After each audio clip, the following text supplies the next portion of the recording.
Republicans remember what it feels like to win. NBC takes heat for something other than their fall lineup, and Jesus Christ resurfaces for a meeting at the Capitol Hill Club. That's next on Hotline TV.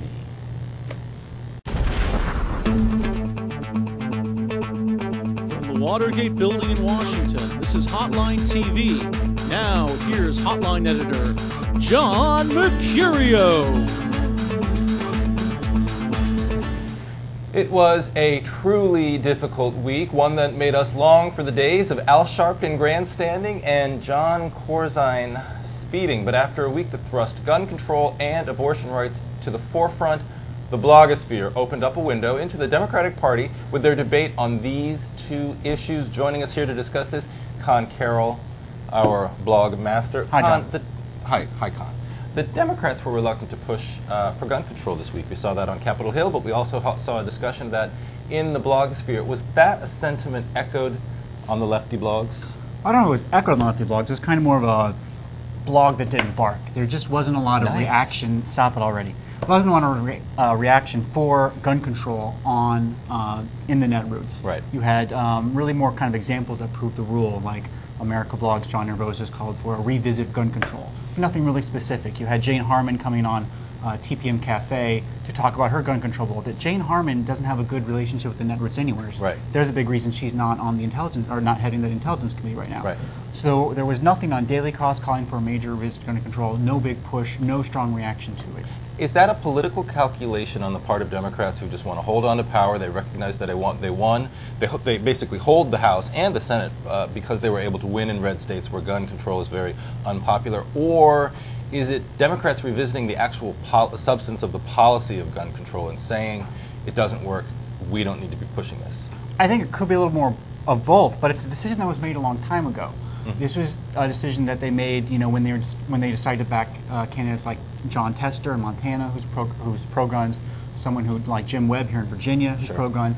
This is an issue that Marcos wrote about in his book, Crashing the Gates, about how Democrats need to get beyond certain issues, stop being such slaves to interest groups, and focus more on attaining majorities. So I think there was some political calculation. However, I believe it was made long before the shooting ever happened. You know, it's really interesting, though. You saw that sort of action, that conversation going on the left side of the blogosphere. On the right side of the blogosphere, I thought you had sort of a semi-parallel situation with Rudy Giuliani in Iowa last weekend, telling Republicans that they need, in order to win the White House and to retain and to return to the majority on Capitol Hill, they need to get beyond the issue of abortion rights. You saw a huge backlash, I think, in the sort of conservative blogosphere, to Giuliani saying that, with people saying, no, look, abortion remains a key issue to the Republican base. They're not moving beyond that. That's entirely true. Rudy Giuliani did take a lot of heat for his statements. Bloggers did come to his defense and said they're taken out of context,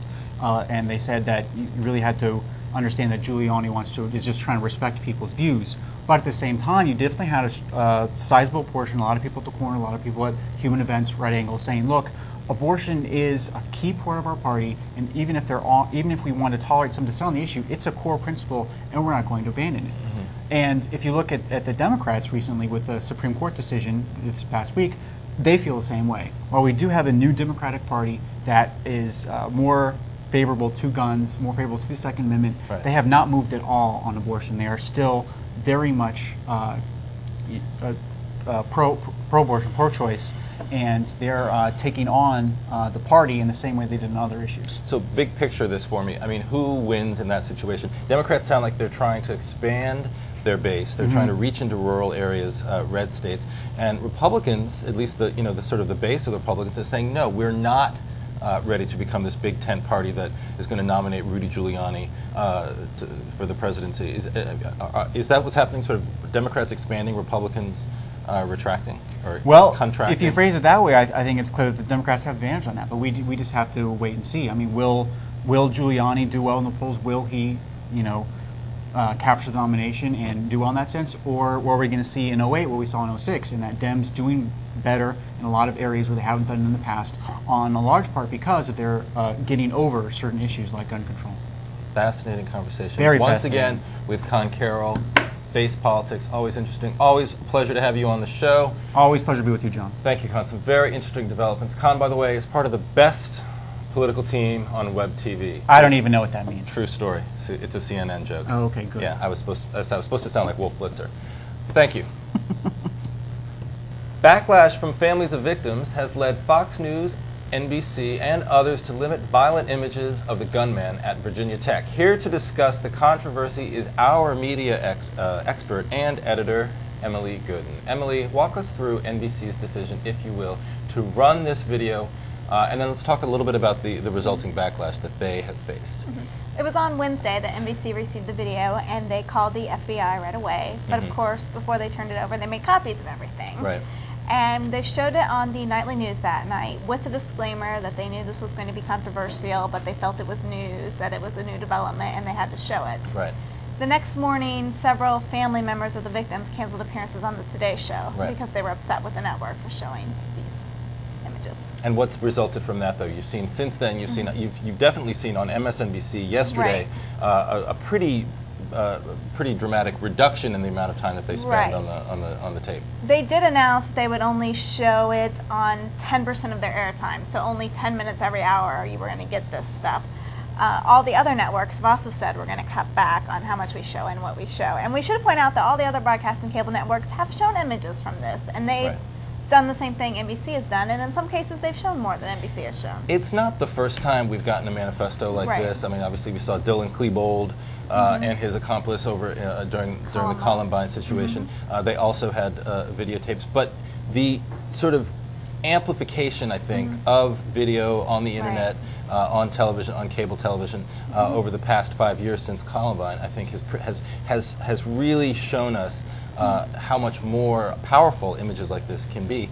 And frankly, I think in watching the video, I sort of understand the protests, because the theory of copycat killings, and that's what everyone's worried about. Is as old as any of these sort of serial murders or these in the murders video, are concerned. But Child mentioned Columbine. Exactly. Right. In the video, Child mentioned the fact that he had studied the murders in Columbine, and all you can think in watching those videos and in listening to these highly paid, nationally prominent psychiatrists who get brought onto television to dissect and to analyze the mind of the killer. All I keep thinking is somewhere in this country there's somebody who's watching this thinking, nobody listens to me, nobody ever thinks about what I'm thinking or tries to figure me out. If it takes this, if it takes that sort of action to get someone to pay attention, that's something I'll consider. It's a horrible thought, but it's something that I think a lot of people are worried about. And I think I started to appreciate the copycat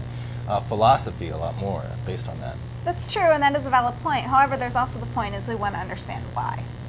And in this case, he's telling us. Yeah, but there are psychiatrists who come on and say, look, you're never going to understand why. And in spending so much time going through his rhetoric, he talks about how he's the leader of a community. And I saw one of the CNN anchors yesterday talking to some psychiatrist saying, what sort of community is he talking about? And the psychiatrist said, look, he's not talking about any community. This is essentially verbal diarrhea. This is a guy who had a diseased mind, and when you have a diseased mind, much like when you have diarrhea, not you, Emily, but when one has the runs, if you will. Sorry to take this conversation in this direction, but that's what happens. You spew stuff out, people, and that's what this guy was doing. It is, but he also could have just, instead of sending it to NBC, stuck it on YouTube, and then which probably would have gotten just as much play and would have saved NBC News a heck of a lot of headaches. All right, well, that'll do it. Thank you so much, Emily, for joining us here on Hotline TV. A very interesting discussion of a very, very, very sad week coming to a close today. Thank you so much. Fred Thompson met with House Republicans in Washington on Wednesday to discuss a possible White House campaign. According to our head cheerleader for Thompson, Zach Wamp, the former senator displayed his conservative credentials, wowed the crowd, and essentially walked on water. Tim Saad was there. Did he actually walk on water? Well, I don't know, but walking up to the Capitol Hill Club where it was and seeing the 5 TV cameras, the 40 reporters, and a bunch of the tourists walking around, you would have thought that Elvis was in the building or that it was a second coming. So he did come out, and he came out. There was a bunch of congressmen around. Right. the Red Sea sort of parted. Nice. There was a bunch of commotion, and he just walked right through, right to the camera. And he basically walked right into his GMC Envoy SUV, didn't he, pretty much? One sentence. He made some brief little one-sentence remark. Throwaway remark, and then ran into his... This is a guy who's a Hollywood actor. He's supposed to have a sense of timing, and he's supposed to be able to sort of rise to the occasion. Why didn't he say more on that day? He didn't have to announce, but why didn't he take the opportunity? He's surrounded by a bunch of conservative House Republicans for the most part. He's trying to prove his conservative credentials. It seemed to me, he's obviously trying to play very non-committal, but it seemed to me it would have been a better time to sort of make a broader statement. See, I think it's sort of the opposite. They were doing a good job. There was a bunch of conservative members there. They were doing a good job of pumping him up, and I think they did the job for him. And I think the less he says, the better, in a sense that he's being drawn into this. He wants to make it seem as if he's being drawn into this, as opposed to actually this being his effort. And he's trying to make it seem as if they're pushing him into it. Yeah, but that's I understand what you're saying, but I guess I'm cynical, and I think that's. You know, that's just not true, frankly. I mean, when you have when you have the Lieutenant Governor of Missouri, Peter Kinder, sort of proactively and supposedly preemptively issuing an endorsement for Thompson, and then in the same week you also have the Speaker of the House in Missouri and a bunch of members of the House of Missouri issuing. That's not just spontaneous. That's an orchestrated effort going on behind the scenes to try to build momentum for his candidacy. And I just feel like the fact that he's not doing more to sort of create the impression that he's actively interested in this, just, you know what it does? It reinforces, it feeds into this image of him that a lot of people have from when he was in the Senate, which was that he was relatively lazy, lethargic, not particularly engaged in policy debates, and that, if he gets into this race, could end up hurting him. And I think we saw that after that big meeting he had, Mark Souder, I think, from Indiana, said the same thing. He's getting in too late. Does this mean that he's not really interested? Is going to show a lack of interest? So I think that perception is there, and I think what this does to feed into that will hurt him to some point. I'm not the first to make this comparison, but the Wesley Clark comparison is there, and he has yet to convince me that he's not that he won't just turn into be another Wesley Clark. Highly touted, very sort of telegenic, sort of easily could walk into the role of commander-in-chief in the 2004 Democratic primary. A lot of people really excited, a lot of consultants, a lot of strategists jumped from other campaigns to work for Wes Clark.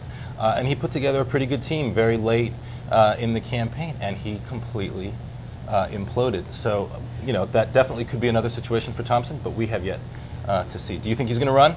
I think he will run. I think he will run. His cancer revelation and all that, I don't think he would have done that if he wasn't serious. I really think he's going to run. We'll see how it ends up. Yeah, I think so too. It's just a matter of time. It's probably going to come sometime in June, May or June. So we'll have you on more. Well, thank you. We can talk every week about Fred Thompson. Oh, we won't get tired of him. Huh? Almost as often as they have Law and Order. I know we couldn't be here that long, I don't think.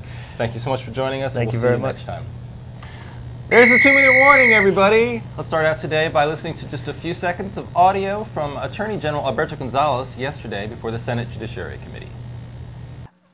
I don't think he raised it with me. Sir, I believe the answer to that is no. It wasn't a recommendation or discussion about removal of Mr. Iglesias, but there was a discussion that I recall Mr. Rove had with me about voter fraud cases in 3 districts, including New Mexico. All right, Catherine, is it just me, or does Alberto Gonzales sound like Mike Tyson after picking up a slight accent in a minimal security women's prison in Texas? I think I'll let that audio speak for itself. No, right. All right, John, the FBI raided Doolittle's Virginia home last week. You think they found any Oriental rugs? Maybe, but I think there were probably more than a few 16th century French commodes. Joe Biden stood out yesterday as the only White House Democrat to remain silent on the Supreme Court ruling. Catherine, are you having a hard time getting beyond the words Joe Biden and silent, too? A little, but I think he's still reeling from that articulate Obama incident. Indeed. All right, well, John, BlackBerry service was lost for more than 10 hours this week. Where were you when you realized handheld technology had turned its back on you? I was in my quiet place in a dark hole in the fetal position. I was. All right, and Catherine, are you excited about this weekend's White House Correspondents' Dinner with special guest star Rich Little? Not really, but I think my grandmother is. All right. Thank you. All right, that'll do it for today. Thank you so much for joining us. We'll see you next time on Hotline TV. This is a matter being investigated.